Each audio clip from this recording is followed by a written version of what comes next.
За Аудгер сайдаас яг саяныхаа асуудлыг тодруулчих.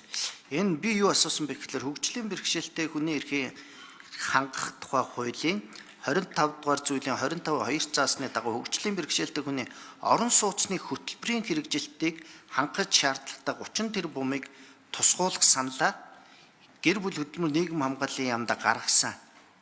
Энэ саналыг одоо сангийн яамд хөргүүлсэн үү эсвэл та хөргүүлээгүй юу гэдэг асуудлыг л гол нь асуух гэдэг юм л да. Сая бол сангийн сайд бол хөргүүлээгүй гэдгээ илэрхийлсэн те.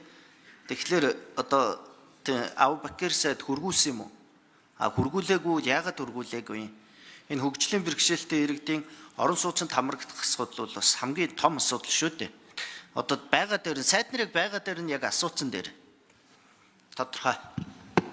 За телефоны Аудгер сайд хариулт өгье.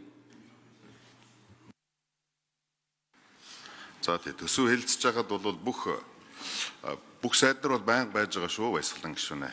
Тэгээ бид нар бол энэ 30 тэрбум төгрөг хөгжлийн бэрхшээлтэй иргэдийг орон сууцчлуулахын хүрээнд бид нар саналаа бол хөргүүлсэн.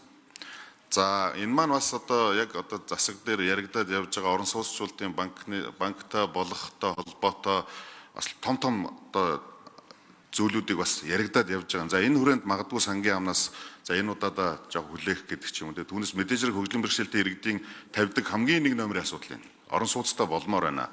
Жирийн хүмүүсээс одоо илүү жоохон хөнгөлөлтөөр орон сууцтай болмоор байна гэсэн асуудлыг байнга тавьдаг учраас бид нар 26-ны улсын төсөв саналаа хөргүүлсэн. За сангийн сайд жохлон сайд нэмж хариулъя.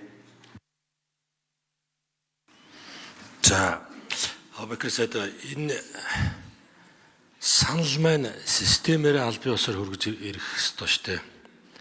Тэгэхээр 7 сарын 25-нд системээр ирсэн үү ирээгүй юу гэдгээ та иргэдний хараатаарай. За улсын дэвсийн хөрөнгө оруулалтаар орон сууц барих төсөл өмнө эзэж ер нь хэрэгжиж байгаагүй. Тийм төслүүд явж байгаагүй.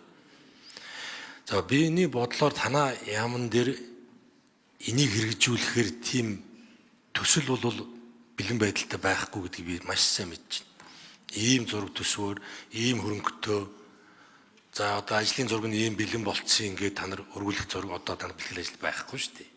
Тэгэхээр та нар хөргүүлэх юм байхгүй байхгүй юу? Тэгэхээр системээр яг хөргүүлсэн үү үгүй юу гэдгийг ажилчдаас дахиад нэг эргүүлээд шалгуулахаарай.